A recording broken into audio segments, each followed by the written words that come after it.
আজি ধৰি 1 মাহৰ আগত পইচা অলপ পুতি থৈ গৈছিলোঁ নামচাই এৰিয়াত। সেইকাৰণে সেইটোৱে মানে চাবলৈ আহিলোঁ কেনেকুৱা হৈছে। পইচাটো পুলি ওলাইছে, কাৰণ আপোনালোকে চাব পাৰিব।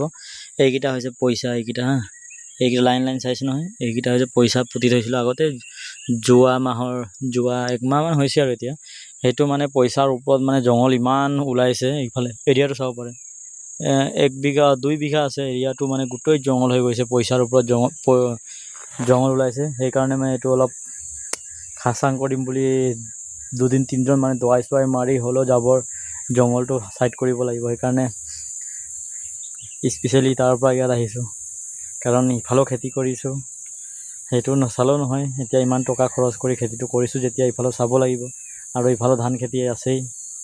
ইফালে 2দিনমান লাগি কিনে ইয়াত খতম কৰি ইফালে আকৌ ধান খেতি কৰিব যাব লাগিব। ইয়াত দৱাই মাৰি এতিয়া যাম, আকৌ 2-3 সপ্তাহ পিছত আকৌ ঘূৰি আহি নিৰনি কৰিব লাগিব আদা গুৰিবিলাকত। পইচাটো ওলাইছে বাৰু। এইফালে চাব পাৰে পইচা, এইকেইটা চব পইচা পুতি থৈ যোৱা পুলি পেলাইছে। এইকেইটা পূৰা জংঘলৰ পৰা চায়ে নাপায়, আদা চায়ে নাপায় পইচাকেইটাক। এইফালে চাব পাৰে এৰিয়াটো আছে এনেকুৱা ধৰি, এৰিয়াটো এনেকৈ আছে 2 বিঘা বেছি হ'ব নিচিনা লাগিছে।